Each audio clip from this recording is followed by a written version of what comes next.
Donc je vais faire le tour un peu de toutes les situations possibles, en sachant peut-être que toutes ne vous correspondront pas, mais ça me permet de faire ce replay, pour différents cas de figure. Je m'appelle Mélanie Scoubar, je vais me présenter juste après. Je vous présente l'organisme de formation, mWeb Formation. Donc moi je suis dirigeante de cet organisme et on propose un webinaire une fois par mois là, depuis quelques mois, sur des thèmes différents. Donc ça peut être sur notre domaine, de la communication numérique, des créations de sites web et cetera. Et puis là, pour changer, on était plus dans l'administratif et sur les financements des formations. Donc nous, on est organisme de formation, on est basé à Lamballe en Bretagne. Je vous ai pas demandé où vous étiez, vous pouvez me l'écrire, dans le chat peut-être, ça peut être bien. Et donc on est en Bretagne, une jolie région. On propose pas mal de formations en présentiel, mais aussi, à distance. On a différents types de participants, des salariés, des dirigeants, des demandeurs d'emploi, des créateurs d'entreprises, beaucoup. Quoi vous dire autrement? J'ai pour, credo un peu d'organiser des formations de groupe dans lesquelles on va réunir, plusieurs personnes qui se connaissent pas au départ et donc avec différents profils. Donc ça, c'est assez sympathique, c'est des petits, groupes et ça permet d'échanger et puis, de voir un peu tous les cas de figure. Donc pour cette présentation-là, cet après-midi, on va justement balayer différents types de statuts, par exemple, ou de différents types de financement. Donc certifié, alors j'ai échangé un petit peu avec Catherine juste avant, certifié Calliope, c'est une certification pour les organismes de formation, qui est aujourd'hui, le minimum, vital, on va dire, pour qu'un organisme puisse proposer des financements publics sur les formations. Donc, moi je suis certifiée avec l'organisme depuis 2020 et et donc régulièrement on a des audits, qualité pour vérifier tout ça. Et donc l'équipe, c'est moi, Mélanie, et aussi 4 formateurs indépendants qui interviennent, très régulièrement pour, les formations, en groupe, qu'on organise. En groupe ou ça peut être aussi en individuel, selon les demandes, qu'on nous fait. Donc je me présente, moi, donc l'intervenante, du jour, formatrice indépendante depuis 2017 avec, la création de mWeb Formation.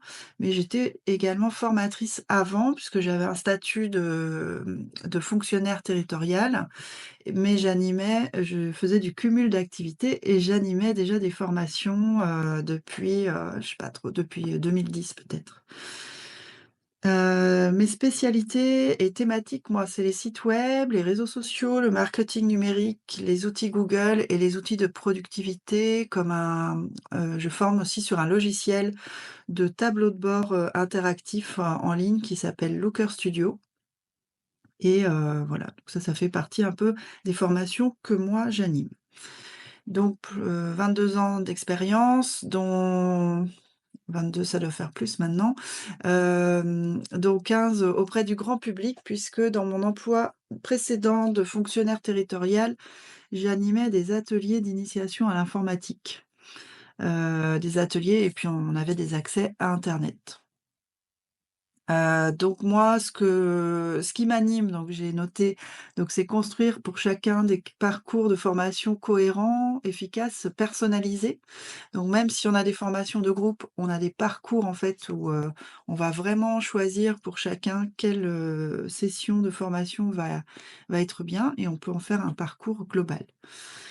Hem et donc, venant de la collectivité, territoriale, j'étais assez habituée à tout ce qui est administratif et donc, ça me fait pas trop peur d'aller chercher les infos notamment sur les financements et les dossiers de formation. Donc les objectifs, de ce webinaire, donc ça va être de comprendre les dispositifs existants, Donc j'ai noté en France parce que comme je mets le webinaire sur Eventbrite, j'ai des gens, des fois du Canada et tout ça qui s'inscrivent, mais là, c'était plutôt, spécifique, sur, les aides, sur la France parce que je ne connais pas comment ça se passe dans les autres pays. Donc, les dispositifs existants, on va parler du CPF, on va parler des OPCO, on va parler des FAF et d'autres aides, potentielles. Identifier, les aides «cachées», entre guillemets, donc on verra peut-être qu'il y a des cas particuliers qui pourraient, vous correspondre et enfin optimiser votre, budget de formation donc voir comment on peut, trouver, soit associer différentes sources de financement ou soit, choisir celle qui va être la plus intéressante, quoi. Donc je vous propose de commencer par, une petite introduction avec un panorama des dispositifs de financement. Avec un petit, une petite, infographie ici, pour comprendre un peu comment ça s'articule. Alors je crois que c'était un peu la demande de Catherine. En fait, les entreprises au départ cotisent, et cotisent pour la formation, auprès de l'Urssaf. Donc voilà comment ça se passe. Sur cette infographie, j'ai remarqué qu'il y avait pas le cas des travailleurs indépendants, donc je vais en parler plus tard. Donc là, les entreprises vont cotiser, les entreprises qui ont des salariés vont cotiser, auprès de l'Urssaf qui ensuite, va confier le budget à France Compétences, enfin va remettre, l'argent à France Compétences qui, lui, va être chargé de, répartir un peu toutes ces sommes. Donc vous avez la répartition qui est indiquée ici, avec, une partie pour France Travail et une partie qui va être, divisée, entre, les conseillers en évolution professionnelle, parcours de transition, le CPF, l'alternance, une grosse partie, vous voyez, pour l'alternance et puis une partie pour, qui va être reversée, en fait, via les OPCO pour les salariés, le financement des salariés d'entreprises de moins de 50. Voilà. On a perdu, une personne. OK, alors Thierry OK, ah oui, il est parti parce qu'il est basé aux USA et donc j'expliquais justement que, en n'étant pas encore de retour en France, ça va être compliqué de mobiliser des aides, en France. On va, commencer, si vous voulez bien, par faire un zoom sur le CPF. Est-ce que Eric, vous pourriez nous écrire, pour nous donner, pour me dire, en fait, un peu quelle est votre situation actuellement? Est-ce que vous êtes, salarié, demandeur d'emploi, indépendant? Qu'est-ce qu'il pourrait y avoir encore? Retraité? Si vous êtes retraité, vous allez peut-être partir aussi parce que j'ai pas grand-chose pour les retraités, malheureusement. Enfin, sauf les retraités qui ont une activité, une petite activité professionnelle. Voilà, donc en tout cas, on va commencer par le CPF. Donc là, grosse, grosse question sur le CPF. Il y a beaucoup de choses en fait, à savoir. C'est relativement simple et en même temps, c'est un peu complexe de s'y mettre. Donc pour, déjà vos droits CPF. Donc, le CPF, ça veut dire compte personnel de formation.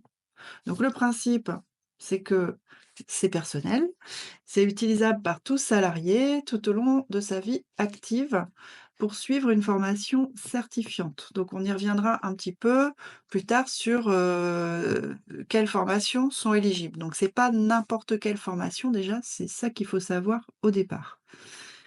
Si vous êtes à la retraite, le jour où vous êtes à la retraite, et que, vous n'avez pas d'activité, par exemple, vous pourriez avoir, une micro-entreprise en parallèle de votre retraite, là, vous pourriez continuer à utiliser le CPF, mais si vous n'avez pas d'activité, si vous n'avez plus du tout d'activité, hem, vous ne pouvez pas, bénéficier du CPF, donc vous le perdez.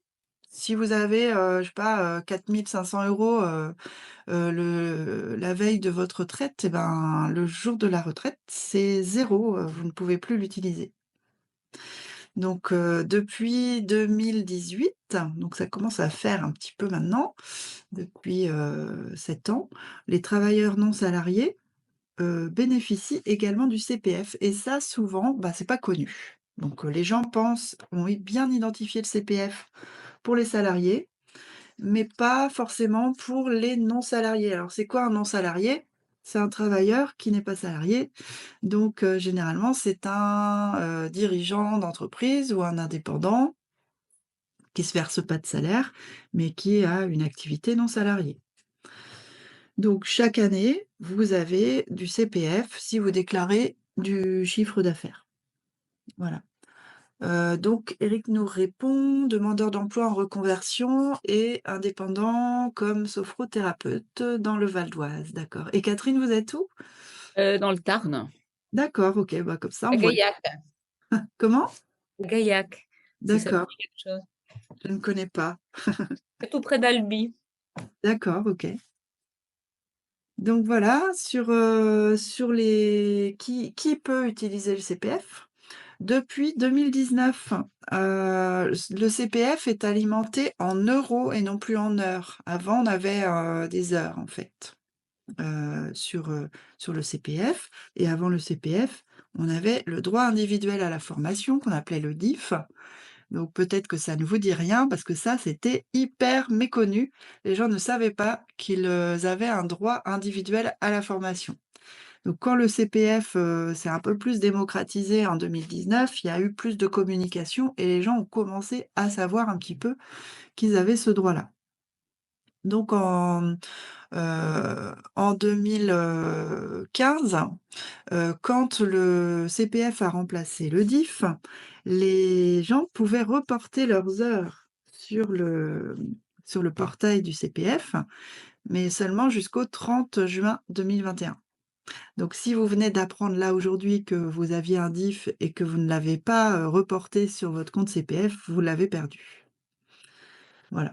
Donc comme ça tombait en plus pendant l'année du covid, c'était 2020 au départ la date, butoir et puis ils avaient repoussé au 30 juin 2021. Parce que beaucoup ne l'avaient pas fait en fait. Voilà donc un peu pour l'historique, des droits CPF.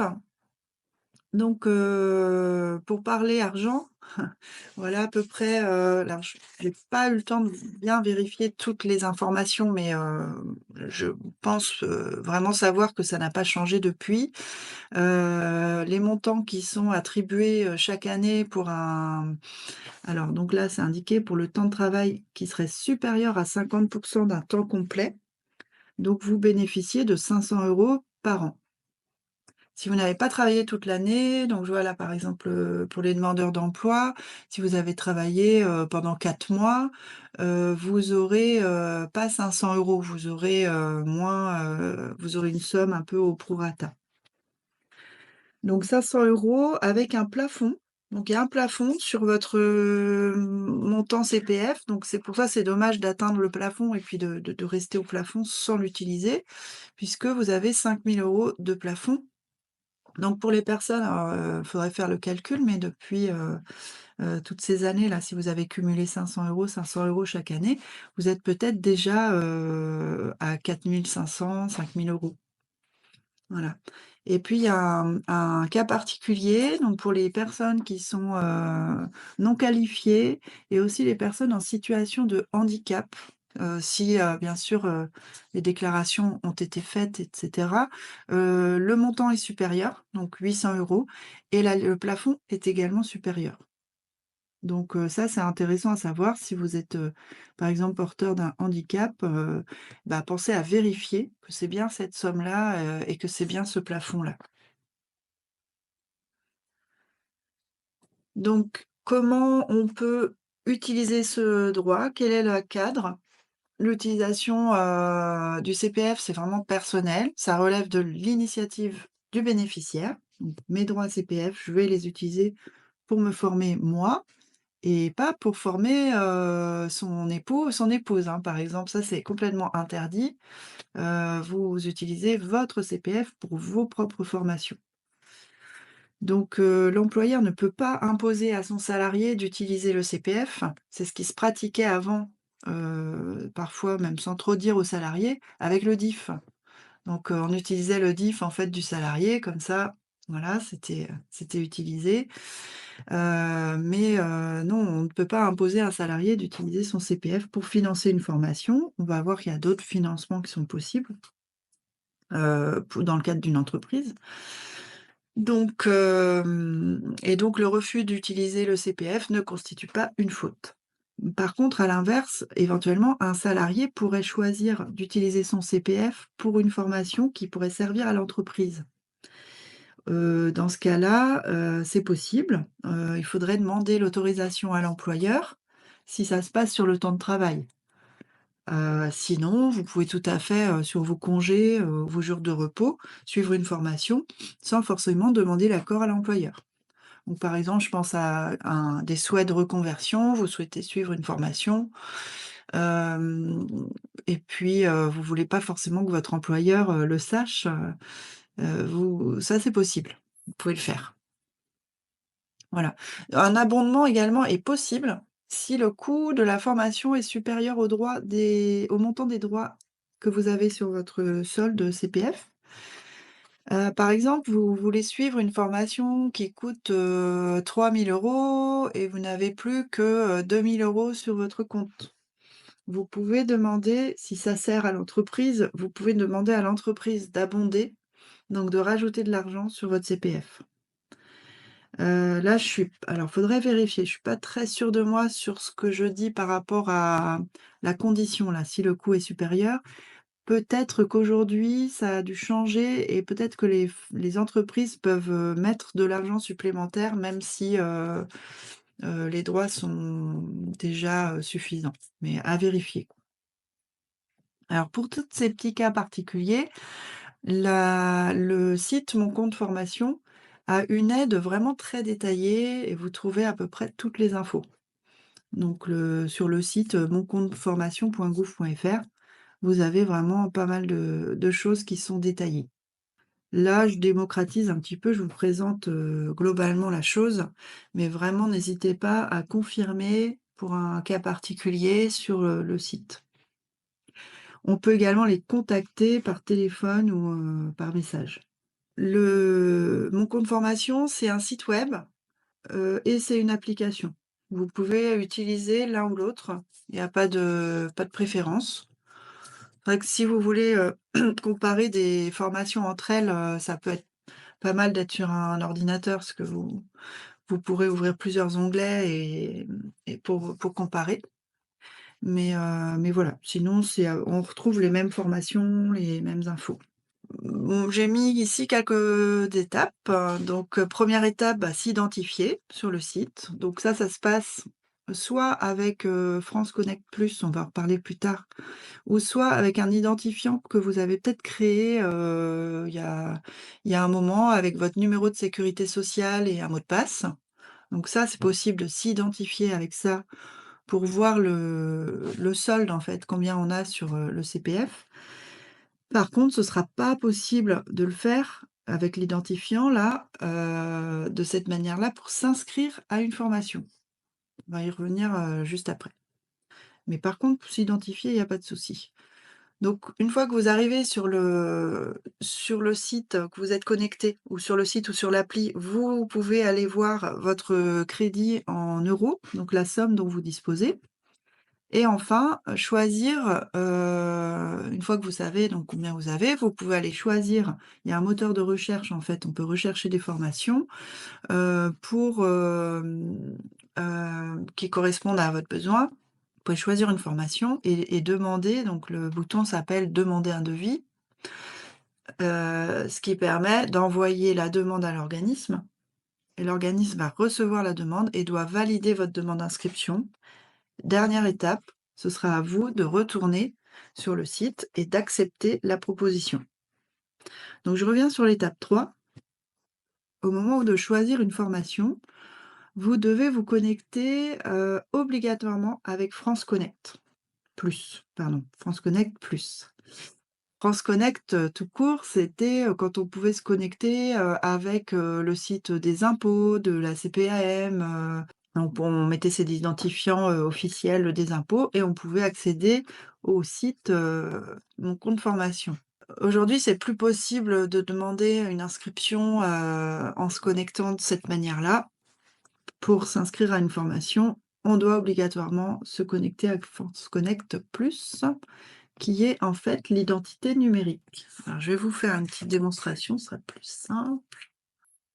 Donc quand vous cliquez sur «S'identifier», 2 possibilités: se connecter avec France Connect Plus ou se connecter avec ses numéros d'identifiant de sécurité sociale. Donc ici, si je vais sur France Connect Plus, j'ai 2 possibilités. Avant, il n'y en avait qu'une seule, c'était l'identité numérique de la Poste. Aujourd'hui, on peut aussi le faire avec France Identité. Ça nécessite au préalable d'avoir créé votre identité numérique. Donc ça, c'est pas toujours évident. Alors, j'ai pas encore l'expérience de celle-ci là, qui est plutôt récente, mais sur l'identité numérique de la Poste, le principe, une fois que vous l'avez mis en place, c'est que vous mettez votre numéro de mobile, vous cliquez sur «S'identifier» et là, l'identité numérique, elle est forcément sur votre téléphone. Donc une fois que vous avez mis votre numéro de téléphone ici, vous devez ouvrir, enfin vous allez avoir une notification sur le téléphone pour vous dire, quelqu'un, cherche à se connecter sur mon compte formation, est-ce que c'est vous? Vous mettez «oui», puis il y a même un code à 4 chiffres à mettre, pour confirmer et après c'est bon, vous êtes connecté. J'ai pas de smartphone. Ah, très, très bonne remarque. Donc si vous n'avez pas de smartphone, il est possible de faire l'identité numérique, en tout cas de la Poste, hein, parce que je connais pas encore l'autre. Peut-être que c'est possible, mais D'accord. il est possible, mais c'est très, bah, c'est long à faire. En fait, il faut envoyer un dossier par courrier postal et tout et pour pouvoir le faire, quoi. Parce que Et donc notamment, j'ai entendu hier un cas particulier d'une personne qui a voulu faire son compte, enfin, accéder au compte CPF de son fils qui était mineur et donc qui avait du CPF parce qu'il était apprenti, donc il avait travaillé et en fait, les mineurs ne peuvent pas, créer l'identité numérique de la Poste, il faut être majeur. Donc elle a dû faire ce dossier-là et elle m'a dit que c'était enfin, un petit peu ardu, quoi.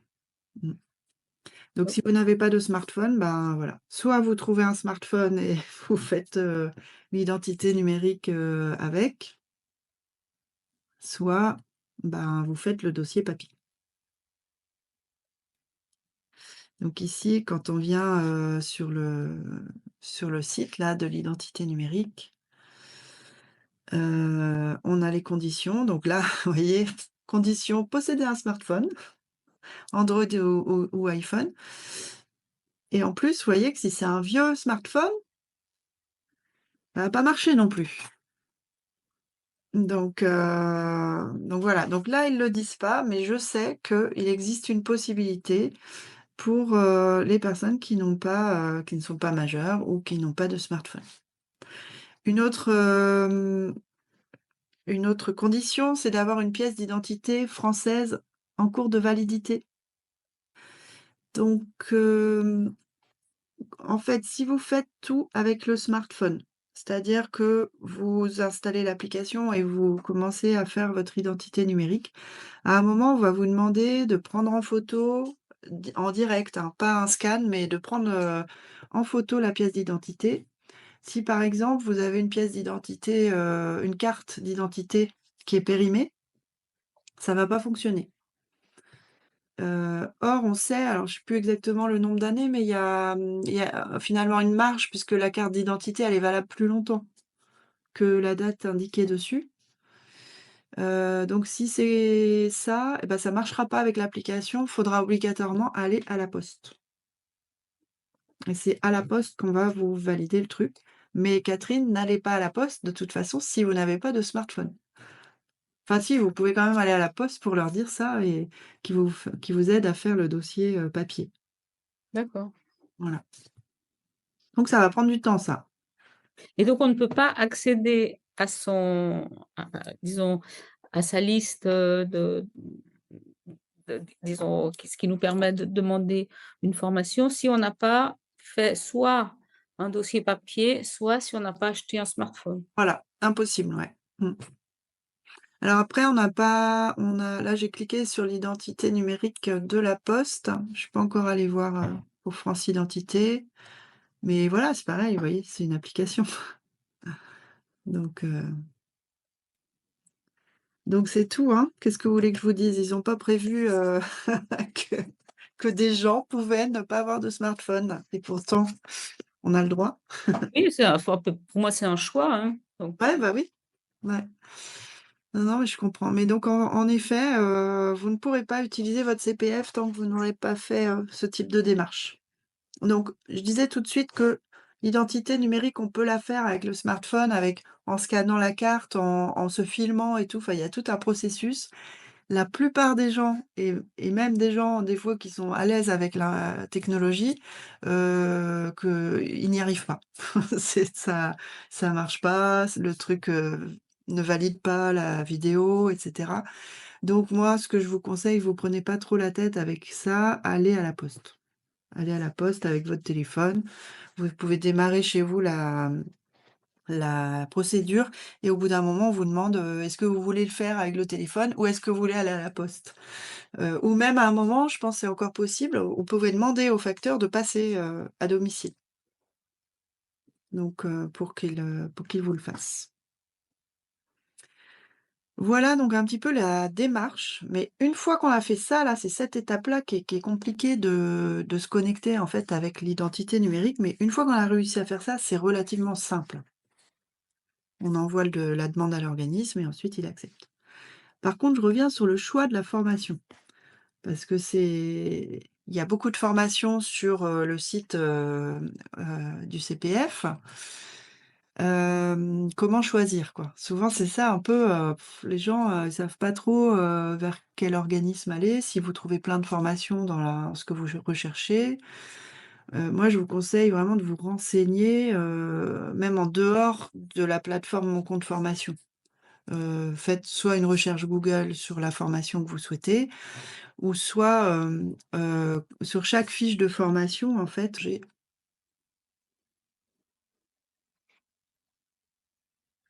bon, voilà, il est pas super bien fait le moteur de recherche. Parce que là, vous voyez, j'ai tapé Lamballe. Moi, mes formations sont à Lamballe et j'apparaissais pas du tout en premier. Alors que là, vous voyez, je suis toute seule. Donc, là, si je clique sur la formation, description détaillée, bah non, c'est pas ici alors, ça va être,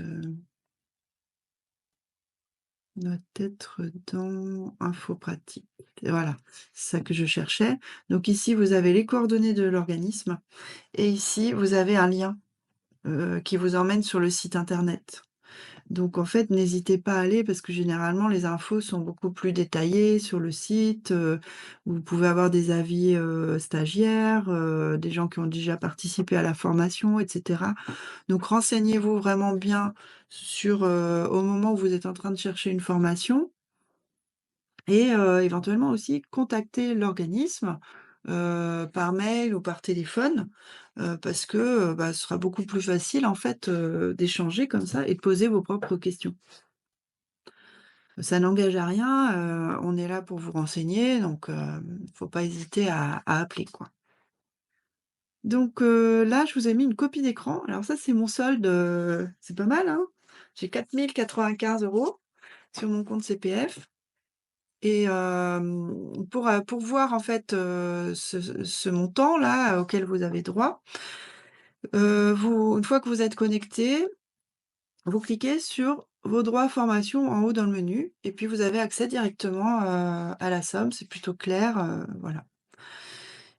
Ici, vous voyez que j'ai des droits en euros et j'ai des droits en heures et tout à l'heure, je vous ai dit: «Mais c'était avant les heures et maintenant c'est des euros». Donc quand, le CPF est passé en euros pour les salariés, du secteur privé, la conversion s'est faite automatiquement. Donc tout le monde a des euros maintenant. Mais le cas particulier, c'est pour les agents du secteur public. Eux, ils sont toujours en heures, à l'heure actuelle. Donc moi, comme j'ai été, agent du service public, eh bien, j'ai encore un solde disponible, en heures. Alors pour savoir, le montant auquel ça correspond, bah, en fait, le calcul est très simple. Vous faites le nombre d'heures multiplié par 15 €. Donc c'est 15 € de l'heure, le montant qui est, proposé pour faire une conversion. Ça n'est possible que si vous, oui, je ne l'ai pas précisé ici, donc c'est pas bien. Hem, les agents du secteur public ne peuvent pas utiliser leur, CPF sur cette plateforme. On leur donne ici le nombre d'heures auxquelles ils ont droit, mais en fait, ça se passe pas ici. Donc si un agent, public veut, faire une formation avec son CPF, il doit le demander à son employeur. Donc là, vous voyez, c'est pas du tout la même démarche et l'employeur, il est pas obligé d'accepter. Par contre, si vous avez été, heu, agent du service public et que maintenant vous êtes dans le privé ou, par exemple vous êtes à mi-temps dans le public et à mi-temps dans le privé ou à mi-temps ou à temps partiel dans le public et vous avez à côté une micro-entreprise, alors là, vous pouvez, faire la conversion sur le site directement. Pouvez vous convertir vos droits, avec un petit outil, vous cliquez: «Convertir mes droits», hop, il vous montre, le calcul et puis, ça vient se rajouter ici à votre montant disponible et vos droits en heures, reviennent à zéro. Voilà comment ça se passe. Donc ici, je vous montre une copie d'écran, donc vous pouvez regarder l'historique parce que des fois on se dit: «Ah tiens, j'ai cette somme-là, mais je sais pas pourquoi». Donc ça, quand vous êtes en train de regarder votre solde, vous cliquez sur «Consulter l'historique» à cet endroit-là. Donc vous pouvez le faire aussi pour les heures et là, vous allez avoir le détail. Donc là, par exemple, 2024, j'ai eu 500 €, au mois de mars parce que j'avais travaillé en 2024. Donc là, je viens de les avoir au mois de mars 2025 et puis en 2024, j'ai suivi une formation qui m'a coûté 1 380 € de mon CPF. Donc avec tout ça, j'arrive, et tout ça et tout l'historique avant, j'arrive à cette somme aujourd'hui disponible. Voilà, j'espère que c'est clair. Sur l'alimentation du compte CPF, ça se passe, entre, le 30 janvier et le 15 juin. Bon, généralement, il me semble que c'est, au mois de mars-avril, souvent. En tout cas, si vous ne savez pas si vous les avez eus cette année, il vous suffit d'aller sur l'historique justement et vous allez voir si vous avez déjà reçu 2024 ou pas. Donc par exemple, vous voulez suivre une formation, au mois de juin et là vous constatez que vous n'avez pas assez et ben peut-être que si vous n'avez pas eu vos 500 € de cette année, peut-être que vous allez très bientôt les avoir. Tiens, je reviens, j'ai pensé tout à l'heure, je ne l'ai pas dit. Quand vous choisissez une formation, éligible au CPF, vous avez un délai, vous ne pouvez pas vous inscrire, à une formation qui va commencer demain. Parce que déjà, vous avez un délai de rétractation, quand vous vous inscrivez, en tant que particulier, vous pouvez très bien vous désengager et vous ne pouvez pas, vous inscrire à une formation qui va commencer demain à cause de ça. Vous avez un délai minimum qui est de j'ai mon petit post-it là-haut, 11 jours ouvrés. Donc 11 jours ouvrés, ça fait à peu près 15 jours. Donc à peu près, moi généralement ça se passe, quand j'ai une formation qui commence un lundi, ben, je compte, 2 semaines avant. Ça veut dire qu'on peut faire le dossier, non pas le lundi 15 jours avant, mais le vendredi d'avant. Donc c'est à peu près comme ça que ça se calcule. Voilà, ça veut dire qu'il faut anticiper. C'est pas toujours évident, mais anticipez vraiment vos demandes de formation et vos recherches, quoi. D'ailleurs, à ce propos, une fois que le dossier il est fait et que c'est accepté et tout ça, on peut pas changer les dates. Donc si par exemple, moi ça m'arrive d'organiser une formation, donc les gens, font leur dossier CPF et si c'est une formation en groupe et que j'ai qu'une personne, je vais devoir annuler, donc ou changer les dates. parce que j'ai une deuxième personne qui me contacte et puis ces dates-là, elle est pas dispo.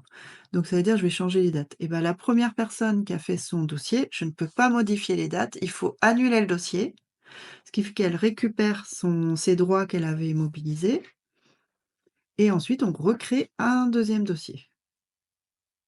Voilà, mais tout ça est assez bien fait, c'est instantané. Alors petite question, si vous vous connectez là sur votre, CPF et puis que vous êtes à 0, comment c'est possible? Donc soit vous n'avez pas eu d'activité, professionnelle, depuis 2015, que ce soit salarié ou non salarié, ou soit vous avez tout, consommé. Vous avez fait des formations et vous êtes à 0. Alors les droits réservés, ça va se mettre quand vous êtes inscrit à une formation, mais qui n'a pas encore, démarré ou qui n'a pas été facturée encore, qui n'est pas terminée. Donc ils sont bloqués et donc tant que le dossier n'est pas annulé, vous ne pouvez pas utiliser bien sûr ces droits-là pour financer une autre formation. C'est quand même, bien fait. Hem, donc ça peut être, libéré ces droits-là si le dossier est annulé, comme je disais. Par contre, il y a des délais si vous annulez par exemple la veille, vous dites: «Ah bah non finalement je peux pas venir», bah là, vous allez pas récupérer, l'intégralité de vos euros puisque, bah, l'organisme de formation, si c'est pas de son fait l'annulation, ça veut dire il a organisé une formation mais que, bah, il va pas pouvoir la facturer. Donc il y a quand même une partie qui va être, reversée à l'organisme dans ces cas-là. Par contre, si c'est l'organisme qui annule, là, moi, dans ces cas-là, j'annule le dossier et la personne récupère, intégralement, tous ses droits. Voilà et donc à noter, donc vous pouvez consulter vos dossiers de formation dans l'onglet «Mes dossiers de formation» en haut du site une fois que vous êtes connecté. N'hésitez pas si vous avez des questions, hein. Donc quelles sont les formations éligibles? Parce que ça, c'est un point quand même très, central. Est-ce que parce que Catherine, vous me disiez que vous étiez, Calliope et que vous proposiez des formations, mais, vous n'utilisez pas enfin, vous n'êtes pas éligible au CPF actuellement? Alors donc c'est mon mari qui est en tant que photographe, qui est donc, certifié Qualiopi, mais on ne peut pas, utiliser le CPF parce que nos formations ne sont pas certifiantes. Voilà, c'est ça. Donc en fait, les formations éligibles sont obligatoirement des formations, certifiantes ou il y a d'autres cas de particuliers aussi, donc ça peut être, des formations à la création ou reprise d'entreprise. Il y a également une possibilité d'utiliser son CPF pour le permis de conduire. Ça, il y a pas beaucoup de gens, qui le savent. On peut aussi, l'utiliser pour avoir une qualification, un titre, professionnel, un diplôme. Mmh. Voilà, donc la formation certifiante, suffit pas de décider: «Tiens, bah, moi je fais une formation et ma formation est certifiante». Non, il faut que la certification que vous allez passer après, votre formation, il faut qu'elle soit reconnue par France Compétences. France Compétences dont on a parlé tout à l'heure là, qui récupère, enfin qui répartit un peu les budgets. Donc, France Compétences doit donc valider la certification. Donc soit, pour reprendre le cas du mari de Catherine, soit il décide de se lancer dans l'aventure et c'est encore pire, plus compliqué que Calliope et voilà et c'est pas forcément, un bon résultat à la fin. Ou soit il est possible aussi moi c'est ce que je fais, je j'ai pas certifié mes formations, mais je travaille avec des partenaires qui sont certificateurs comme, moi ICDL et maintenant également Créactif, qui eux proposent, de mettre à disposition leur certification et de me rendre un peu, comme un centre habilité. Donc voilà, il faut que je signe quelque chose avec eux, je paye aussi le droit d'utiliser ces certifications et grâce à ça, je peux, proposer une formation, mais qui suit intégralement le programme de la certification, bien sûr et donc à la fin de la formation, mes apprenants vont pouvoir passer la certification et c'est obligatoire, vous vous engagez En tant qu'apprenant, quand vous participez à une formation avec votre CPF, vous vous engagez dans les conditions générales que vous avez bien sûr lues en détail. Vous vous êtes engagé à passer la certification, à aller jusqu'au bout de la démarche. Donc vous n'êtes pas obligé par contre, ne vous inquiétez pas, vous n'êtes pas obligé d'obtenir la certification. Moi j'en ai une par exemple avec ICDL, il faut avoir 75 de réussite dans le questionnaire pour être certifié, donc c'est des fois un petit peu dur, mais si on a, 60 ou 65, c'est OK, on a passé la certification, il y a pas de souci. Ça vous donne un niveau, c'est toujours intéressant. Et Voilà. j'aurais Oui. une petite question. RNCP, c'est quoi? RNCP, alors c'est le alors que je dise pas de bêtises parce que comme, là j'étais pas trop là-dedans. RNCP, c'est, il me semble l'ancien, répertoire national des certifications. Il me sem ah si, ça doit exister aussi. RNCP, donc ça va être plus, pour les titres, professionnels par exemple ou, vous voyez des diplômes, plus, reconnus, mais c'est différent de moi, le type de certification que j'utilise qui est pas au RNCP mais au RS. Non, RS, c'est répertoire spécifique. d'accord. C'est une compétence en plus. Voilà, c'est ça. Mmh, mmh. Alors que, le RNCP, ça va être plutôt un titre professionnel sur un métier. Bon, d'accord. Voilà. Donc les 2 marchent avec le CPF, quoi. Voilà. S'ils sont éligibles, bien sûr, enfin s'ils sont reconnus par France Compétences. Ça me donne l'idée de vous montrer quelque chose. Quand vous choisissez une formation, sur le site du CPF, vous avez ici certification. Donc là, vous voyez l'intitulé de la certification, moi, que j'utilise, avec, mWeb Formation sur cette formation-là et vous avez une date de fin de validité. Donc si, ça ne veut pas dire que, si vous faites votre formation en février 2026, que votre, certification ne vaut plus rien. Ça veut dire que juste que si vous décidez de vous inscrire à cette formation au mois d'avril 2026, c'est pas sûr qu'elle soit encore reconnue par France Compétences. Donc les certificateurs, qui sont reconnus par France Compétences doivent refaire le dossier à chaque fois à la fin de la période, de validité. C'est assez lourd. Donc à chaque fois que il faut payer le certificateur, quoi. Alors ça, moi, je parle de mon point de vue à moi en tant qu'organisme. Vous, en tant qu'apprenant, vous utilisez votre CPF, la certification, elle est comprise dans le prix. Ouais, Donc, vous n'avez pas en fait, vous voyez pas tout ça. Vous suivez une formation et à la fin, vous passez une certification, quoi. Mais d'accord. Mais moi, en tant qu'organisme, si je n'étais pas, habilitée par ICDL, pour, faire passer cette certification, je ne pourrais pas mettre ça. C'est, maintenant c'est connecté, entre eux, entre les différents portails et donc je ne pourrais pas, mettre cette formation sur le site du CPF.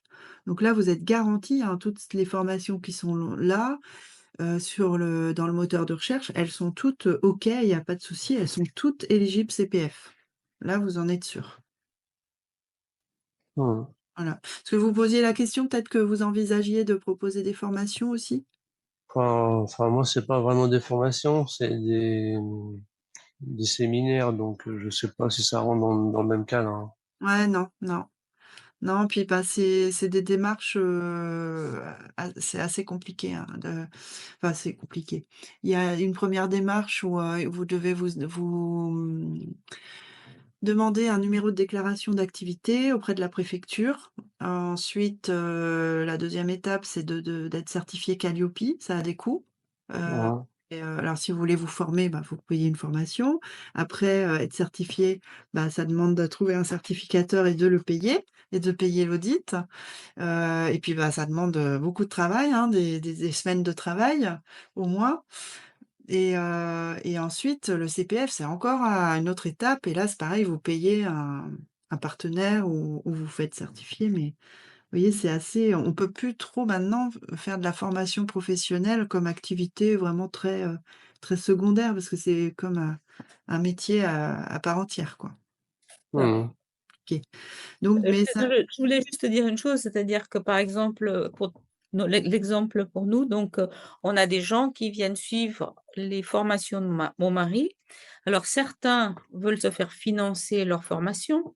En général, c'est des professionnels et là, moi, ça me paraît normal que si, on utilise l'argent qui a été mis de côté par des gens, c'est normal qu'on ait des comptes à rendre.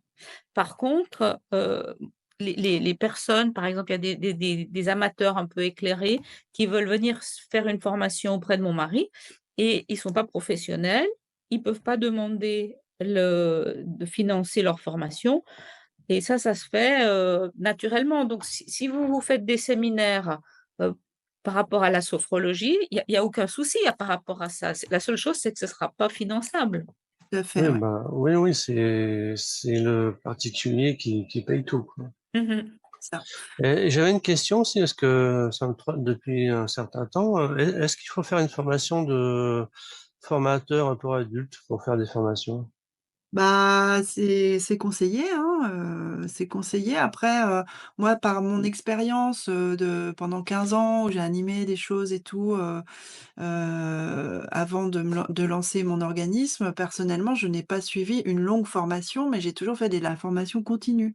Donc j'ai des petites formations de plusieurs journées sur, formation de formateurs et puis autrement d'autres formations sur la pédagogie et cetera. Oui, voilà, Il faut faire ça, parce ouais. que on improvise pas un formateur comme ça, quoi. Bah, ouais, c'est ça. Après, je vous dis, moi, j'ai appris sur le tas et ça se fait et certains ont vraiment la fibre, sont, très pédagogues et cetera.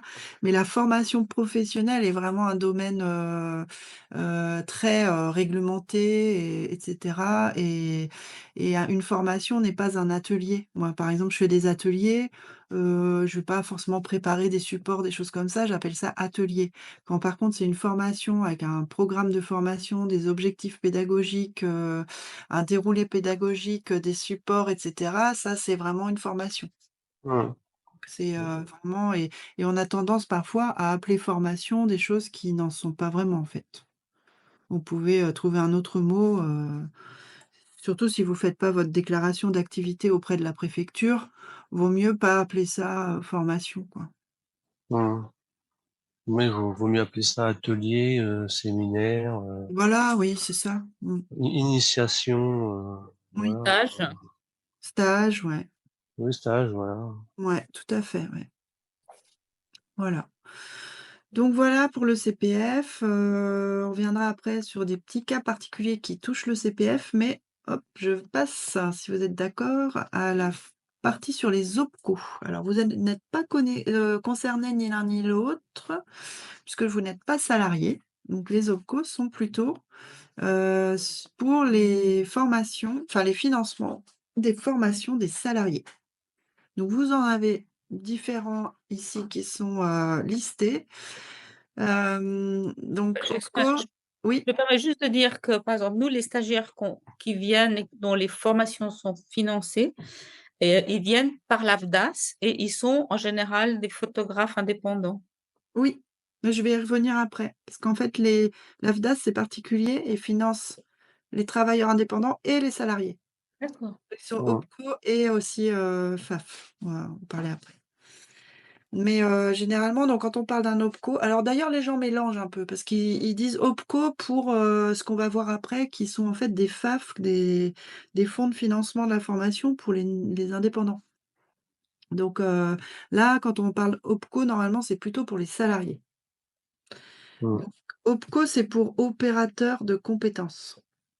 Donc, on les a vus dans l'infographie là, juste au début. Les OPCO donc sont en charge de financer les actions de formation professionnelle. Plutôt pour les plus petites entreprises parce qu'il me semble, j'espère ne pas me tromper, mais c'est qu'au-delà de 50 salariés, il me semble, il y a plus de financement via le co. Il y a un partenariat qui peut se faire, Mais c'est les entreprises qui doivent financer elles-mêmes. Ils ont des obligations de former leurs salariés, mais par contre n'ont pas forcément des financements, c'est vraiment à eux d'avoir un budget formation. Donc là, on va être plutôt sur des moins de 50 salariés.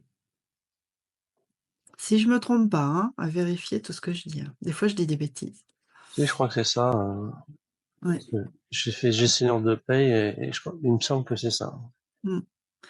Donc généralement, c'est le service RH, qui s'occupe dans une entreprise, d'organiser les formations. Les salariés font un entretien, annuel, où ils vont donner un peu leurs souhaits de formation et ensuite donc c'est étudié et on a un plan de formation pour l'entreprise et on va envoyer un tel ou un tel dans une formation. Donc il y a différents OPCO là, j'ai mis plusieurs noms parce que ça dépend de votre branche ou du domaine d'activité. Donc ici, quelques exemples. L'AFDAS, donc pour tout ce qui est culture, médias, loisirs, sport. Donc on a justement pour la photo, c'est ça, c'est, dans culture, créatif aussi, tout ce qui est création. J'ai eu une graphiste, l'année dernière qui a eu un financement avec l'AFDAS. L'OPCO Atlas, c'est plutôt pour les services financiers, conseils. Uniformation pour la cohésion sociale. Constructis, donc pour le domaine de la construction. Vous avez Opcommerce, je suis sûre que vous avez trouvé pour qui c'est. Et Opco EP pour d'autres entreprises de proximité qui ne seraient pas des commerces. Et Opco Santé pour la santé. Voilà, donc ça c'est des exemples, mais il en existe d'autres, il y en a pas mal. Donc comment ça se passe? Par exemple, vous êtes salarié ou vous voulez envoyer un salarié en formation et avoir un financement OPCO. Donc déjà, la première chose à faire, alors je l'ai pas précisé pour le CPF, mais c'est pareil ici. Avant d'imaginer cette démarche-là, il faut que l'organisme de formation soit certifié Qualiopi, hein. J'insiste bien là-dessus. C'est vraiment le minimum aujourd'hui que va regarder un OPCO. Donc vous trouvez un organisme de formation de vos rêves, par exemple mWeb Formation. Vous contactez, la personne, chargée de la mise en place des formations ou directement le formateur quand c'est un tout petit organisme comme moi et vous mettez en place un peu les besoins, le programme et cetera. Vous discutez et de là, l'organisme va, mettre en place le dossier de formation. On parle de dossier parce qu'il y a plusieurs pièces en fait à prévoir. Il y a une convention de formation, il y a, un programme détaillé, et puis en fonction des OPCO, ils vont demander des pièces, supplémentaires. Donc pour ça, généralement, pour constituer le dossier de formation, bah, moi, en tant qu'organisme, je vais demander à ce qu'on m'envoie les coordonnées des salariés, les noms, les mails pour que je puisse, leur envoyer plus tard les convocations et cetera. Et puis, on s'est mis d'accord au préalable sur, le tarif, sur le programme et cetera et après donc il y a tout un dossier que j'envoie aux futurs clients, quoi. Donc ensuite, la demande de financement est à faire auprès de votre OPCO. Ça se fait généralement maintenant sur un portail. Donc, une fois que vous êtes, inscrit sur le site de l'OPCO, vous vous connectez et vous pouvez faire votre demande de financement directement sur le portail. Bon, il y en a qui fonctionnent peut-être encore par mail, mais voilà, ça se fait de façon numérique. Et ensuite, alors là, ça dépend des OPCO pour les délais, au bout d'un certain temps, vous avez la réponse de l'OPCO, qui peut être positive ou négative. Parfois, il y a plus de fonds disponibles, tout a été utilisé, j'ai eu le cas dernièrement pour, un OPCO sur la branche de l'habillement, il y avait plus de sous, donc ben, dossier refusé. Voilà, ça peut être ça ou ça peut être parce que dans le dossier de formation, il y a des erreurs ou, il manque des pièces et cetera. Donc, soit, refus du dossier ou soit, demande de pièces, supplémentaires ou complémentaires. Et une fois qu'on a eu la réponse positive de l'OPCO, ça s'arrête pas là puisque vous allez suivre votre formation, enfin le salarié va suivre la formation Et une fois que c'est fait, donc vient vraiment concrètement l'étape du financement. Donc soit il s'agit d'un remboursement parce que l'entreprise a payé l'organisme de formation et donc l'entreprise va se faire rembourser. Alors d'ailleurs, j'ai pas précisé, mais la réponse de l'OPCO peut être sur un montant, heu, partiel, hein, de la formation. Et c'est bien souvent le cas. Il peut y avoir des plafonds horaires, de taux horaires de tarifs de formation. Il peut y avoir, des plafonds journaliers ou des plafonds par entreprise ou par salarié. Donc en fait, le remboursement, il est pas forcément total. La Mmh. prise en charge sera pas forcément totale. Si c'est un salarié, handicapé, ils ont les droits de plus que les autres ou pas? Ouais, là, généralement, ça donne des points supplémentaires. Mmh. Mais vraiment chaque OPCO a son fonctionnement propre et parfois même, ça va différer en fonction des branches dans l'OPCO, si vous êtes, dans tel ou tel, domaine d'activité, vous n'avez pas les mêmes règles, de financement Ouais, ouais. et voilà, j'imagine que certains ont des financements particuliers pour les situations de handicap et d'autres pas. Moi, j'ai pas eu le cas pour des salariés, donc je suis pas trop l'expert. Ben, les infirmières, moi je sais que quand j'ai fait le sophro, il y avait beaucoup d'infirmières. Ouais. Mmh. Mais des kinés aussi. Mmh mh. Ben, ouais, là, c'est vraiment, de toute façon, ce que j'allais vous dire après, c'est que, faut aller se renseigner auprès de l'OPCO, quoi, pour savoir ça. Mmh. Et généralement, c'est pas trop mal fait, toutes les infos sont sur leur site, en fait. On cherche, on met, sa branche ou son numéro de SIRET ou autre et puis on sait, quels sont les critères de financement. Donc parfois, c'est un remboursement. Et parfois, c'est de la subrogation de paiement. Donc ça veut dire que, l'OPCO va payer l'organisme de formation directement. Donc Ah oui, c'est comme la sécu, mmh, ouais, mmh, c'est ça. Donc si, par exemple, moi j'ai eu un client, qui envoie un salarié avec subrogation de paiement, bah, en fait l'OPCO va me contacter moi pour me dire: «Il y a un dossier qui a été validé, vous enverrez, une facture de tel montant à telle, coordonnée» et moi je vais facturer l'OPCO. Et quand c'est pas un financement complet, il y a 2 possibilités. Parfois, l'entreprise, donne le montant restant à l'OPCO et moi je fais la facture totale à l'OPCO ou soit, moi je fais une facture à l'OPCO et je fais la facture du solde au client. Voilà comment ça se passe. Donc on parlait tout de suite des FAF, Catherine. Donc ça, c'est plutôt pour les indépendants, pour les non salariés. Donc c'est pour ça que j'ai mis une fleuriste là. mmh. Donc les non-salariés qui ont une activité professionnelle, mais qui n'ont pas de fiche de salaire. Donc, exemple, les entrepreneurs, y compris les micro-entreprises. Donc, est-ce que vous savez que vous êtes tous les 2 en micro ou Moi, c'est en cours, moi. en cours? Ouais et en fait, vous cotisez, ou vous allez cotiser chaque année à la formation professionnelle. Mmh. Ça s'appelle la contribution à la formation professionnelle. CFP, donc à pas confondre avec CPF puisque, il y a juste une inversion de lettres, mais c'est pas la même chose. Là, c'est une cotisation et si vous avez jamais fait attention, à ça, bah, en fait, vous regardez sur vos cotisations URSSAF, à un moment, une fois dans l'année, il y a une ligne de contribution à la formation pro. Voilà. Donc vous cotisez et comme vous cotisez, eh bien, l'URSSAF, bah, on a dit, reverse l'argent à France Compétences et France Compétences va, distribuer, d'un côté, pour les salariés, pour d'autres cas et puis va financer aussi les FAF qui sont heu, des fonds assurance formation. J'ai oublié de noter.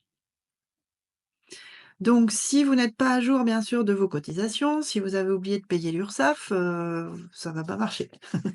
Faut être à jour de ses cotisations. Faut avoir alors pour certains cas particuliers, je vois par exemple si Eric crée une entreprise, hem, il va pas forcément avoir cotisé. Par exemple, il crée l'entreprise en novembre et il veut s'inscrire à une formation en février. Il va peut-être pas avoir cotisé l'année d'avant. Donc pour certains FAF, il y a pas de souci, ça va, il pourra quand même, s'inscrire à une formation et être financé et pour d'autres, pas du tout, faudra qu'il ait cotisé. Donc faudra attendre l'année suivante. Mmh. Mmh. Donc quelques exemples de FAF en fonction du type d'activité. Donc pour les professions libérales, FIF-PL, donc ça j'ai beaucoup FIF-PL et j'ai beaucoup AGFIS. AGFIS, c'est pour, les indépendants, secteur du commerce, de l'industrie, des services. Donc ça va être AGFIS, alors que FIF-PL, ça va être plutôt pour tout ce qui est profession libérale. Pour les professions, bah, dans le domaine médical, il y a le FAF-PM, les artistes-auteurs, donc on en parlait tout à l'heure, donc l'AFDAS qui est dans les 2 catégories. Les artisans, chefs d'entreprise, tout ce qui est artisanat, c'est le FAF-CEA. Pour le domaine agricole, c'est Vivea et pour les professionnels de la pêche, c'est Ocapia. Voilà. Il y en a d'autres, hein, sûrement, mais j'ai mis une petite sélection de ceux que je connais, un peu plus. Donc comment savoir? Donc parce que alors là, je vous mets des exemples, ils ont pas du tout tous les mêmes critères. Il y en a qui sont plus avantageux que d'autres, qui ont des meilleurs, plafonds, de tarifs horaires pour les formations. On va pouvoir plus financer une formation selon, de quel FAF on dépend. Mais ça, c'est pas vous qui choisissez malheureusement. Pour savoir de quel FAF vous dépendez, vous devez télécharger une attestation qui s'appelle attestation de contribution à la formation professionnelle ou parfois c'est indiqué juste attestation CFP et cette attestation, vous l'avez sur le site de l'URSSAF. Donc si vous êtes indépendant, enfin si vous êtes en micro, vous allez sur le site, URSSAF, micro-entreprise et si vous êtes, indépendant autrement, vous allez sur le site, global, de l'URSSAF. Vous vous connectez à votre compte personnel, vous allez sur, dans la rubrique attestation, vous la générez. Si, vous n'êtes pas à jour de vos cotisations ou si vous venez de créer l'entreprise, vous ne pourrez pas la générer.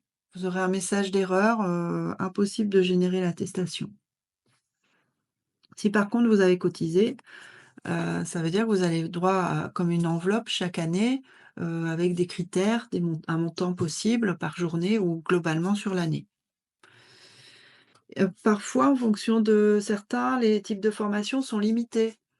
Par exemple, pour le, FIF-PL, je crois que si vous dépendez du FIF-PL, vous avez droit qu'à une journée par an sur, certains thèmes et puis à peut-être 2 journées par an sur, votre métier, votre cœur de métier. Voilà. Donc c'est vraiment, je peux pas vous donner de généralité parce qu'ils sont tous différents. Oui, Eric? C'est court, 2 jours. Ouais, franchement, Là, oui. franchement, moi, je vois les spécialités qu'on a en sophro, minimum, c'est une semaine, hein. Ouais. Ouais, c'est court et en plus, c'est celui dont je vous parle là, parce que l'exemple que j'ai en tête, ça doit être, maximum 200 € par jour. Donc Ah, si vous ah trouvez ouais, une formation à 200 € par jour, ouais, bah ouais. bah, voilà, c'est que soit la formation est peut-être pas géniale ou soit que c'est qu'il y a plein de monde inscrit ou voilà, enfin je sais pas, mais il y en a pas beaucoup, quoi. Donc ça veut dire qu'il faut mettre au bout et que ça va pas être, financé, en totalité, malheureusement. Voilà, donc dans l'attestation que vous allez télécharger, vous avez un Et le ex FAF, on peut pas changer, c'est en fonction du type d'activité. oui, voilà. Ouais et en plus, pour vous dire, moi j'avais une micro il y a vraiment longtemps qu'elle était créée. Entre-temps, j'ai changé d'activité, parce que j'avais une activité plus commerciale et après, bah, je suis fait un organisme de formation. Donc ça veut dire que j'étais censée plutôt être sur, dépendre du FIFPL, plutôt, type Ouais, bah ouais, profession bah ouais, libérale et tout. ouais. Et en fait, comme sur mon numéro de sirène de départ, bah, j'étais plutôt dans le côté commerce, et ben, je suis à l'AGFIS et voilà, c'est comme ça, on ne peut pas changer. Mais en Mmh. fait, je préfère être à l'AGFIS parce que c'est plus intéressant financièrement, quoi. Voilà. Donc l'attestation dont je vous parlais tout à l'heure, ça, c'est ça là, ça c'est un exemple. Au milieu de l'attestation, vous avez le nom de votre, FAF. Mmh. Voilà. Donc ça veut dire, ah bah là, vous êtes sûr, là, si c'est marqué sur celui-là AGFIS, ça veut dire: «Je suis sûr que je dépends de l'AGFIS». Donc là, je peux faire mon dossier sans problème, aller voir sur le site, me renseigner, c'est bon, je suis sûre. Parce que comme je vous dis, des fois, on croit que, bah, on est plutôt là, puis en fait, on est là, quoi. Donc Mmh. faut vraiment être sûr. Et d'ailleurs, dans les pièces que va vous demander le FAF pour le dossier, ils vous demanderont cette attestation bien souvent. Donc téléchargez-la, puis enregistrez-la dans un dossier, vous en aurez besoin après. Vous pouvez aussi d'ailleurs l'envoyer à l'organisme de formation, éventuellement, comme ça lui-même, il pourra être sûr duquel vous dépendez, quoi. Voilà, et donc sur le site, hein, là c'est pareil, c'est comme pour les OPCO, vous allez sur leur site et vous regardez les conditions. Et nous, les organismes de formation, on a l'habitude de faire ce type de dossier, mais comme ils sont tous différents, qu'ils ont des fois des demandes préalables de financement à pré-remplir. Alors moi, j'essaye de faciliter la vie pour mes clients, je pré-remplis les documents, mais du coup, je vais toujours les chercher sur le site. Et donc, il y en a certains que je connais très bien, je sais comment faire, et d'autres, bah, il faudra un petit peu chercher, mais l'organisme de formation, s'il est certifié Qualiopi, même s'il ne connaît pas votre financeur, a priori, il devrait vous fournir les pièces, nécessaires pour faire votre demande de financement. Voilà, c'est clair pour vous? Oui, bah, oui. Je sais pas si vous connaissiez du coup cette possibilité? Non, pas du tout. Donc, ça vous permettrait, par exemple, le FAF vous permettrait de suivre une formation qui n'est pas éligible CPF parce qu'elle n'est pas certifiante. Là, on n'a pas Ouais, d'obligation d'être sur une formation certifiante. ouais, d'accord, oui, c'est en complément d'expérience, enfin de compétences, quoi. Ouais, c'est ça. Et donc pour terminer sur, le webinaire, donc l'astuce, cas particulier, aide méconnue, donc j'avais envie de donner un peu des billes supplémentaires.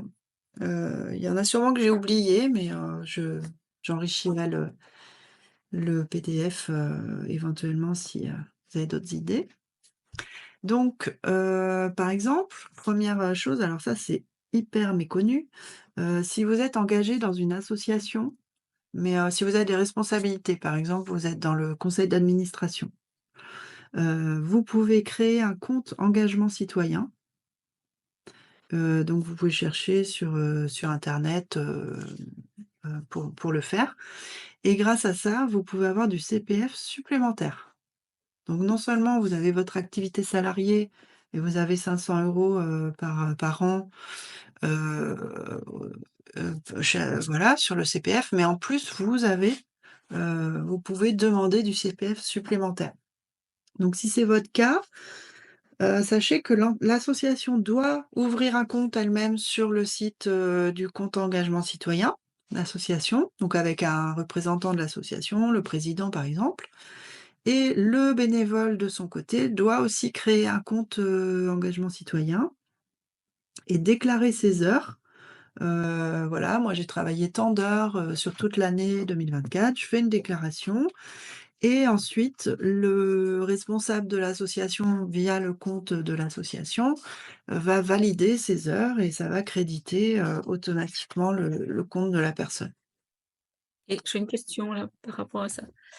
Est-ce qu'après ça coûte quelque chose? Est-ce que l'association elle-même peut être mise à contribution pour les formations en question? Non, non, non, c'est, Juste un avantage pour le bénévole ah, et d'accord, donc en fait, parce que moi j'appartiens à une association où j'ai donné beaucoup de mon temps ouais, et donc c'est simplement quelque chose dont je pourrais bénéficier, mais l'association, elle, n'aurait guère que les démarches à oui, c'est ça, ouais. engager. Bah, quand on est soi-même le président, par exemple, d'une association, c'est facile parce qu'on fait soi-même les 2 côtés, en fait. Mmh. Oui, ce qui est pas mon cas, oui. Voilà, donc vous voyez, ça peut vous amener à avoir 240 € de CPF supplémentaires chaque année. D'accord. C'est déjà ça. Mmh. Mmh. Donc ici, quelles associations? Alors on va vérifier. L'association est déclarée depuis au moins 1 an et a un objectif social, éducatif, scientifique, social, humanitaire, philanthrope, sportif, familial, culturel, enfin, vous voyez, je pense que vous Très retrouvez large, oui, c'est très là-dedans. oui, non, c'est pour la préservation de l'environnement, celle auquel je pense, donc Bah, voilà, parfait. Et vous siégez par contre dans l'organe, d'administration, donc vous pouvez pas être juste, bénévole d'une association comme ça, sans être inscrit au CA, d'accord. officiellement, quoi. Non, mais c'est pour leur suggérer, s'ils le savent pas, leur suggérer cette possibilité Ouais, ça c'est qui très méconnu, hein, personne ne oui, connaît. justement, c'est intéressant pour ça, Ouais. oui. C'est un client à moi, un apprenant qui était venu et qui lui, il est accro aux formations, il adore faire des formations tout le temps et du coup, c'est lui qui m'avait parlé de ce truc-là parce qu'il a utilisé son CPF pas mal, avec des formations, chez moi et comme il avait plus assez, il me dit: «Ah, il y a le compte, engagement citoyen», et voilà. Mais c'est voilà, c'est intéressant et d'ailleurs, je reviens, on est complètement hors sujet, mais par rapport au bénévolat, vous pouvez aussi, déclarer vos heures, comment dire? Vous pouvez aussi avoir une réduction d'impôt par rapport à ça. Donc Ah oui, oui. déclarer en fait, moi j'ai travaillé tant d'heures, ça représente tant, surtout si vous êtes, indépendant. Vous dites: «Bah, voilà, moi j'ai mis à disposition mon temps, mon expertise pendant tant d'heures sur l'année». Bah, en fait, c'est un don en nature. Donc renseignez-vous, mais si vous êtes bien engagé comme ça, que ça vous prend beaucoup de temps, vous pouvez avoir des avantages de ce type-là. Mmh. Voilà. Et de la même manière, les élus, donc les élus, par exemple des mairies ou autres, ont également un compte CPF à part, enfin qui va pouvoir, être visible sur le site Mon compte formation. Voilà. À savoir, donc j'en ai parlé tout à l'heure, les heures, CPF pour les anciens fonctionnaires qui viennent, rejoindre le secteur privé. Donc par exemple, comme mon cas à moi, j'étais fonctionnaire, donc j'avais des heures et après hop, je crée mon entreprise, donc je suis donc dans le secteur privé. Et bien là, on peut, transformer ces heures, ça se fait directement sur le portail, en quelques clics. Il suffit d'apporter la preuve par contre que vous êtes bien dans le secteur privé. Autre aide que je connais moins parce que je j'ai pas eu à utiliser, puis ça correspond pas forcément à mes, types de formation, mais vous pouvez aussi avoir dans certains cas des aides de la région, voire même du département, mais là c'est vraiment spécifique à chaque région, donc renseignez-vous éventuellement sur le site, de la région parce qu'ils ont une compétence, sur les sujets de la formation. Donc vous tapez, par exemple nous on est en Bretagne, je taperai, région Bretagne, formation et puis là vous allez avoir, des informations. Et puis, qu'est-ce qu'on peut avoir aussi? Donc il y a également, là j'ai pas développé le sujet aujourd'hui, mais il y a des financements qui seraient possibles, enfin qui sont possibles avec France Travail, qui sont de moins en moins, élevés et acceptés. Mais, il est possible de faire des demandes, d'aide individuelle à la formation pour, si vraiment vous voulez suivre une formation, mais vous n'avez pas de FAF, vous n'avez pas d'OPCO, vous n'avez pas d'aide région, rien du tout, mais vous êtes inscrit à France Travail. Là, éventuellement, vous pouvez demander, à des financements. Donc en fait, là, on fait un devis sur le portail de France Travail, l'organisme de formation fait un devis. Donc ça veut dire qu'il faut qu'il soit sur le portail de France Travail. Là, tout le monde n'y est pas. Donc il va créer un devis pour vous.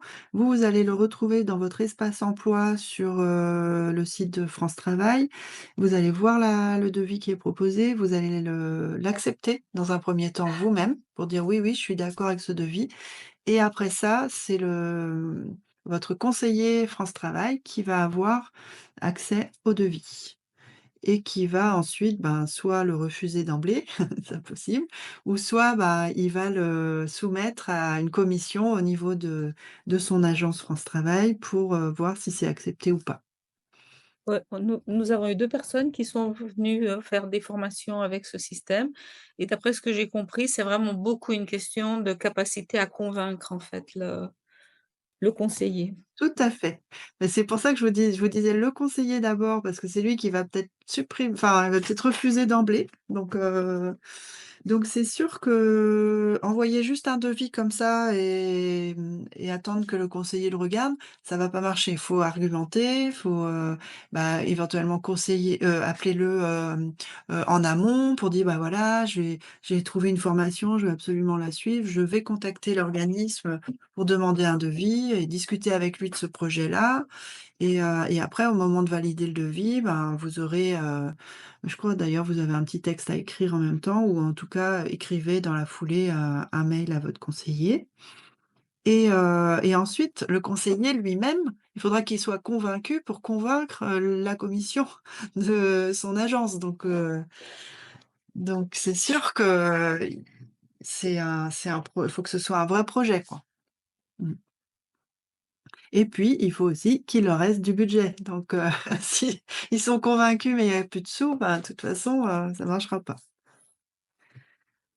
Autre possibilité, j'ai oublié de vous parler tout à l'heure du CPF. Quand vous validez une formation avec le CPF, vous payez un reste à charge depuis l'année dernière. Vous avez un reste à charge à payer quel que soit le montant de votre formation CPF. Le montant était de 100 € l'année dernière et maintenant ils ont réussi à augmenter à 102, quelque chose. Donc quand vous vous inscrivez par exemple à une formation chez moi avec votre CPF, au moment de valider pour dire: «OK, je suis d'accord, je m'inscris», vous devez payer 102 € et quelques. Sauf si vous êtes à France Travail. Bah, vous êtes demandeur d'emploi, même si vous versez rien, hein, vous n'avez plus comment ça s'appelle? Et ils vous donnent plus de sous, quoi, mais vous êtes inscrit à France Travail, alors là, c'est automatique, vous n'aurez pas besoin de payer le reste à charge. Sinon, bah, vous devrez le payer, mais bon, voilà, c'est une somme un peu, symbolique, qui permet en fait,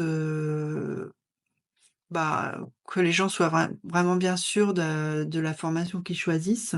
Ils s'engagent en fait en payant quand même un petit peu la formation, en plus de leur crédit CPF, quoi.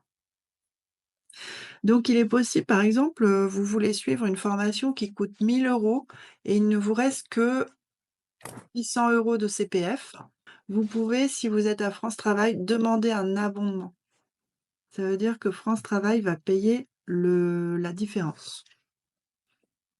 Donc ça se fait directement. Là, il n'y a pas besoin d'aller sur le site, de France Travail. Il suffit simplement de cliquer sur un bouton au moment de valider un devis, sur le site du CPF. Donc ça se passe vraiment au moment de la validation du devis CPF. Et de la même façon, il est possible également, pour les entreprises d'abonder le CPF de leurs salariés. Peuvent, mettre de l'argent en plus. Voilà. Donc il y a sûrement d'autres astuces ou d'autres, financements possibles. Est-ce que bah, peut-être que vous en avez vous-même, en tête ou est-ce que vous avez des questions autrement sur, les différents points que j'ai évoqués? Bah, moi, ça va, quoi. Ouais? Catherine, c'est OK aussi? Bah, écoutez, moi, j'ai appris des choses et c'est bien, je vous remercie, c'était intéressant et vous avez dit que vous pouviez nous envoyer, le diaporama? Oui, je vais vous l'envoyer. Il y a bon, j'ai pris des notes, mais il y a des choses où ça m'aiderait si je pouvais les récupérer là. Ouais, d'accord, pas de souci. Et sinon, vous avez parlé de création de site, et est-ce que vous faites, comment dire, moi j'ai déjà mon site, le mettre au goût du jour. Oui, on a des formations WordPress, donc pour, utiliser, le logiciel, enfin le CMS WordPress. Ah oui, c'est que WordPress alors. Ouais, vous avez autre chose? Moi, c'est plutôt, comment on appelle ça, un site fenêtre que j'ai fait moi-même quand j'étais un peu dans l'informatique. Donc j'ai fait tout en HTML, D'accord. CSS, mais c'est vrai que là, il est plus au goût du jour, donc Bah, ouais, non, moi je fais pas, ces formations-là. Par contre, sur le CPF, il y a des formations, éligibles CPF sur le HTML et le CSS. mais on peut pas le convertir, le site en WordPress justement? Ah bah non, vaut mieux Faut tout refaire quoi. ouais, parce que WordPress, c'est pas justement, c'est fait pour, créer un site sans savoir coder. Donc Ah ouais, en fait, vaut mieux vous faire des copier-coller de vos pages et tout ça et de créer un nouveau site, avec WordPress, ouais. ouais, bah oui, ce sera le plus simple. Mmh. Ouais, voilà. Donc en conclusion, donc on a abordé, le un panorama des dispositifs de financement. On a fait un zoom sur le CPF, sur les OPCO, les FAF, des aides que vous ne connaissiez peut-être pas. Donc je vais vous envoyer le support PDF et le replay. Et donc comment passer à l'action? Bah, renseignez-vous directement auprès des financeurs possibles. On a vu comment identifier, duquel on pouvait dépendre. J'ai pas précisé pour les OPCO, mais généralement c'est, l'expert comptable ou le service RH savent, de quel OPCO on dépend. Et puis, bah, contactez aussi l'organisme, directement, hein. Si une formation vous intéresse, généralement, les organismes, ils sont là pour répondre à vos questions par téléphone, ou par mail. Donc n'hésitez pas non plus à les solliciter. Moi, j'ai des expériences de différents types de financement, donc quand quelqu'un me contacte, je dis: «Ah oui, moi je sais que, comme vous avez tel statut, vous pouvez faire ci ou ça», et donc je vais aussi les conseiller, quoi. Mmh.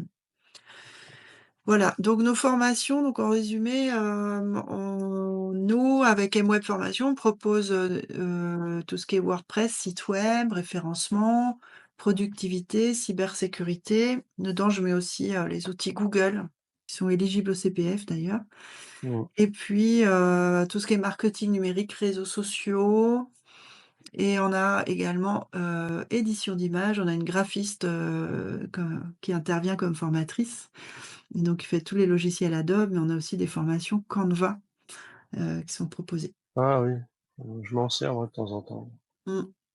Et ouais, c'est un outil super. Du coup, on a proposé carrément un parcours de formation avec, Canva, par exemple pour le print, pour faire vos affiches, flyers et cetera, Canva Mmh. pour les débutants, pour le site web, enfin voilà, plein de choses. Donc vous aurez de toute façon, quand je vais vous envoyer le lien, vous aurez l'adresse de notre site. Si vous êtes intéressé, vous pourrez aller voir. Voilà, donc bah, je vous remercie en tout cas. On est pile à l'heure. Bah, Merci de merci. votre participation, parce que si j'avais été toute seule, c'était pas pareil, hein. Merci à vous, hein. Et merci à vous, c'était très intéressant. Oui.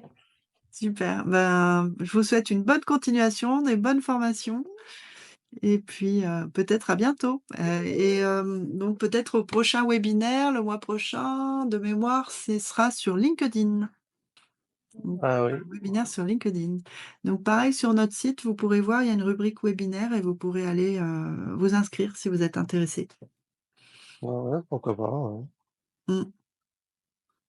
Voilà, et ben, je vous remercie Oh, beaucoup. Je vais OK, arrêter Bon le après-midi alors. merci, bon après-midi. Au revoir. merci, au revoir. Au Ouais. revoir. Au revoir.